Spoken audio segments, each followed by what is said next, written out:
بسم اللہ الرحمن الرحیم الحمدللہ رب العالمین والصلاة والسلام علی سید الانبیاء والمرسلین۔ معزز حاضرین و ناظرین، آج جس موضوع پر ہم گفتگو کریں گے وہ ہے اللہ سے معافی مانگنے کی شرائط۔ پہلی بات تو یہ ہے کہ اللہ تعالیٰ نے اپنا تعارف رحمان اور رحیم سے کرایا ہے، اور قرآن کریم میں متعدد مقامات پر اللہ تعالیٰ نے بندوں کو اپنے قریب آنے کی دعوت دی ہے۔ اذا سألک عبادی عنی فإنی قریب، کہ جب میرے بندے میرے بارے میں سوال کریں تو کہہ دو کہ میں قریب ہوں۔ اجیب دعوت الداعی اذا دعانی، جب کوئی پکارنے والا مجھے پکارتا ہے تو میں اس کی پکار کا جواب دیتا ہوں۔ ہم اللہ تعالیٰ سے کیوں ڈرتے ہیں؟ ہم اللہ تعالیٰ کے قریب کیوں نہیں آتے جبکہ اس کی رحمت بار بار پکارتی ہے کہ اے میرے بندو، اگر غلطی کر بیٹھے ہو تو آ جاؤ۔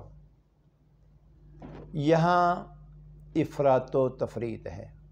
ایک تو یہ ہے کہ بعض بندے، بعض واعظین، مبلغین اللہ تعالیٰ سے اتنا ڈراتے ہیں کہ فلاں شخص نے گناہ کیا، اتنا عذاب آیا، اتنا عذاب آیا۔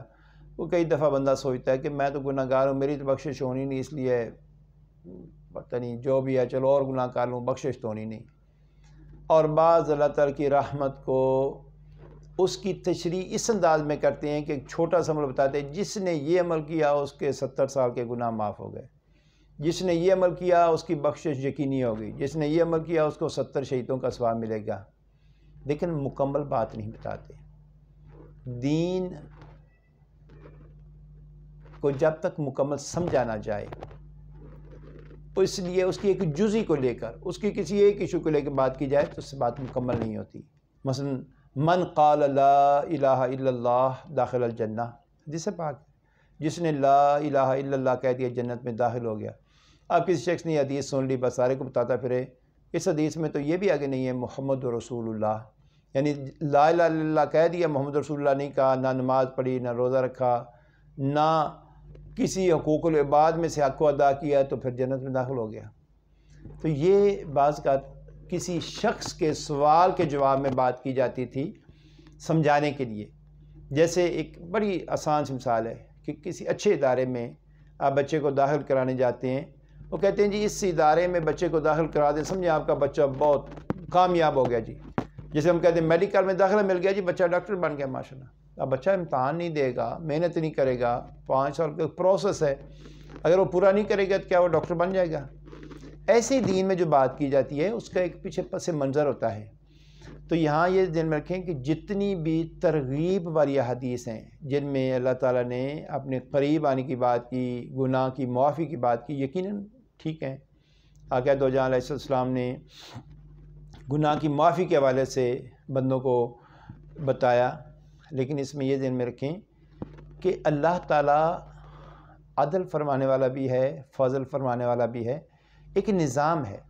اگر ایک شخص گناہ کرتا رہے، سب لوگوں کے حق کھا جائے، ظلم و زیادتی کرتا رہے، قتل کرتا رہے، بدکاری کرتا رہے، شراب پیتا رہے، اور ایک چھوٹا سا عمل جیسے ہم کئی دفعہ بیان کر دیتے ہیں، اور آج کل سوشل میڈیا پہ تو یہ بہت زیادہ ہے کہ ایک حدیث بغیر کسی حوالے کے ایک حدیث ہے جی، اور اس کے بعد آگے وہ بس ہم اس کو نشر کرتے رہتے ہیں، اور اس میں ایک عمل کرنے سے جی آج کے دن یہ عمل کر لیا جائے تو اتنا ثواب ہوگا۔ بندہ سوچتا ہے 70 سال تو میری عمر نہیں، تو 70 سالوں کے گناہ معاف ہو رہے ہیں تو چلو میں یہ عمل کر لوں، میرے سارے گناہ معاف ہو گئے۔ ایسی بات نہیں ہے۔ پہلی بات تو یہ ہے کہ جو فرائض آپ پر ہوتے ہیں جب تک وہ فرض ادا نہ کیا جائے وہ ادا نہیں ہوگا۔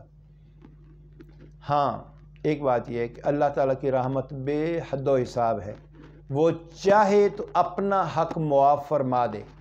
اس لیے شہید کے بارے میں کہا جاتا ہے کہ جب شہید کی گردن پر خنجر چلتا ہے، تلوار چلتی ہے، شہید کی روح پرواز کرتی ہے تو روح پرواز کرنے سے پہلے اس کی بخشش ہو جاتی ہے، اللہ تعالیٰ اس کو معاف فرما دیتا ہے۔ لیکن یہ ذہن میں رکھیں کہ اس سے مراد بھی وہ معافی ہے جو اللہ تعالیٰ کے حوالے سے ہے، یعنی اللہ تعالیٰ اپنے حقوق جو اس کے ذمہ تھے، اس نمازیں رہ گئی تھیں، روزے رہ گئے تھے، کوئی اور حج رہ گیا تھا، لیکن اگر بندوں کے بارے میں اس نے کوئی کمی کی تھی تو وہ معافی نہیں ہوگی۔ یہ ہمارے یہاں کی غلط فہمی ہے کہ ہم سمجھتے ہیں کہ شاید اس عمل کی وجہ سے سارے گناہ، کئی بندے میں نے دیکھے کہ وہ لوگوں کا حق کھا کر وہ حج کر آتے ہیں، اس کے بعد سفید کپڑے پہن لیے، سفید ٹوپی پہن لی، ماشاءاللہ پوری پر نور چہرہ ہوتا ہے، داڑھی پوری کر لی اور مسجد میں جا کے بیٹھ گئے، بلکہ اب لوگوں کو برا بھلا کہنا شروع کر دیا، تم نماز نہیں پڑھتے، فلاں نہیں کرتے، ساری زندگی لوگوں کا حق کھا کھا کے اینڈ پہ حج کر کے سمجھتے ہیں سارے گناہ معاف ہو گئے، کیونکہ ان کو صرف یہی بتایا جاتا ہے کہ جس نے حج کر لیا وہ ایسے ہے جیسے ماں کے پیٹ سے بچہ جنم لیتا ہے اور گناہوں سے پاک ہوتا ہے، ایسے ہوتا ہے۔ تو یہ نہیں بتاتے جس کا حج قبول ہو گیا۔ اب کیا پتہ ہے کہ ہر جانے والے شخص کا کیا حج قبول ہو جاتا ہے؟ تو جو حرام کی روزی سے حج کرے گا وہ تو قبول ہی نہیں ہے، حرام کا صدقہ قبول نہیں ہے، حرام کی قربانی قبول نہیں ہے اللہ تعالیٰ کی بارگاہ میں۔ آپ دیکھیں، آپ کسی دوست کو دودھ کے اندر ایک نجس قطرہ گر جائے، پیشاب کا قطرہ گر جائے، آپ پئیں گے؟ بالکل نہیں پیتے۔ تو اگر آپ نے کسی دوست کو پلا دیا کہ دودھ بہت خوش ذائقہ، اس نے کہا بڑا زبردست دودھ تھا، بعد میں آپ نے کبھی کہہ دی کہ اس میں تو پیشاب کا ایک قطرہ گرا تھا، تو وہ دوست خوش ہوگا یا ناراض ہوگا؟ کہے گا آپ کے پاس نہیں تھا، مجھے نہ پلاتے، سادہ پانی پلا دیتے، لیکن آپ نے غلط کیا کہ مجھے ایک حرام چیز، نجس چیز پلا دی۔ تو اللہ تعالیٰ کی بارگاہ میں نجس چیز، حرام چیز کرنا تو صدقہ قبول ہے، نہ کوئی عبادت قبول ہے۔ مسجد بنوا دی حرام کے پیسے سے، کوئی ثواب نہیں۔ حرام کے پیسے سے زکوٰۃ، صدقہ، خیرات آپ نے کر دیا، آپ نے حج کر لیا، قبول نہیں ہے۔ اس لیے اللہ تعالیٰ کی بارگاہ میں اگر ہم معافی مانگنا چاہتے ہیں تو اللہ تعالیٰ کے بندوں کے جو حق ہمارے ذمے ہیں وہ ادا کریں۔ اب ایسے تو کوئی شخص والدین کا نافرمان ہو اور ادھر بیٹھ کے مسجد میں سر رات عبادت کرتا رہے اور وہ سوچے جی ساری رات عبادت کرنے کا اتنا ثواب ہے، آج رات میں نے اتنی تسبیحات پڑھی، اتنا میں نے قرآن پاک پڑھا، اتنے میں نے نوافل پڑھے۔ بھائی نوافل پڑھ رہے اور جو فرائض ہے وہ تو آپ نے چھوڑ دیے۔ اب یہاں میں نے ایک واقعہ پڑھا، ایک خاتون بیان کرتی ہیں کہ میرے بھائی اور میرے والد میرے گھر میں آئے اور مجھے انہوں نے بتایا کہ ہم کل آ رہے ہیں، تو میں نے کھانے کا اہتمام کیا، سارے کو ان کو بٹھایا، تو والد نے کہا نہ بیٹا، ہمارے ہاں تو یہ روایت نہیں ہے کہ بیٹیوں کے گھر سے کھانا، نہ بیٹیوں کے گھر سے کھانا نہیں چاہیے۔ اور وہ کس کام آئے تھے؟ مجھ سے جو جائیداد تھی اس کے اوپر سگنیچر کروانے آئے تھے کہ میں کسی قسم کی کوئی جائیداد نہیں لوں گی۔ انہوں نے بتایا کہ جی وہ جائیداد تو بیٹوں کی ہوتی ہے، بیٹیوں کی نہیں ہوتی۔ اب وہ کہہ رہے تھے کہ میری ساری جائیداد جو لاکھوں روپے کی تھی یا کروڑوں کی تھی وہ ہڑپ کر کے وہ جائز ہے اور بیٹی کے گھر کا پانی پینا جائز نہیں ہے۔ یہ شریعت کون سی ہے؟ کیا ہم نے اپنی کوئی شریعت بنا لی ہے؟ نہیں۔ کسی کا حق کھا کر اگر آپ نے حج کیا قبول نہیں ہے، آپ نے صدقہ خیرات کیا قبول نہیں ہے۔ اللہ تعالیٰ کے بندے اللہ تعالیٰ کو بہت عزیز ہیں، تو اللہ تعالیٰ کے بندوں پہ ظلم کیا، ناانصافی کی۔ میں اپنا آپ کو ایک واقعہ بیان کرتا ہوں۔ ایک دفعہ کسی بچے کو چلڈرن ہاسپٹل لے کے گیا، اب وہاں ڈاکٹر صاحب، میں بچے کو لے کے کھڑا تھا اور وہاں سارے مریض ایمرجنسی میں بچے رو رہے ہیں، چیخو پکار کر رہے ہیں، لائن میں لوگ لگے، اتنی لمبی لائن تھی، بہت رش تھا۔ ڈاکٹر صاحب نماز پڑھنے گئے ہوئے تھے، بڑے آرام سے آئے اور ساتھ ان کے ایک اور کوئی بندہ تھا، وہ بھی انہی کی حلیے کے لگ رہا تھا اور بڑے دونوں مذہبی لگ رہے تھے بظاہر، جو ان کے لباس سے، یعنی سفید لباس پہنا ہوا ہے، امامہ شریف، داڑھی شریف، اور وہ آ کے بیٹھ کے وہاں بیٹھ کے باتیں مجھے شروع کر دی۔ اب مجھے بڑی الجھن ہو رہی تھی، بچہ رو رہا تھا، تو میں نے تھوڑا سا لائن سے نکل کے کہا، ڈاکٹر صاحب سے کہا ڈاکٹر صاحب بچہ رو رہا تھا، تھوڑی سی جلدی کر دیں، تو مجھے غصے سے بولے آپ لائن میں کھڑے ہوں جا کے۔ اب مجھے یہ سمجھ نہیں آتی کہ یہ کون سا دین ہے۔ پہلی بات ہے کہ فرض نماز تھی، میکسیمم تھی، فرض عصر کی نماز تھی، 4 فرض ہیں، اللہ تعالیٰ نے تو بڑی شارٹ سی باتیں رکھی ہیں، تو وہ 4 فرض پڑھ کر آ جاتے اور جلدی سے مریضوں کو چیک کرتے، اپنا فرض ادا نہیں کر رہے تھے، اور وہ تبلیغ کا کام اور دوسرے کو واضح و نصیحت اور ایک دوست کے ساتھ بیٹھے تھے، وہ سمجھ رہے تھے شاید میں یہ نیکی کا کام کر رہا ہوں۔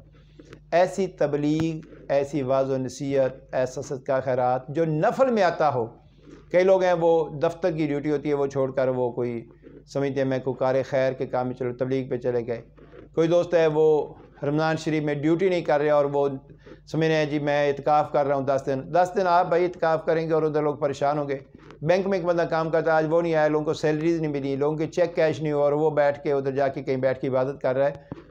اس کی وجہ سے کتنے لوگ پریشان ہیں اور وہ نفلی عبادت کر رہا ہے، تسبیحات پڑھ رہا ہے۔ ایسی تسبیحات، ایسے نوافل اللہ تعالیٰ کے ہاں قبول نہیں ہوتے۔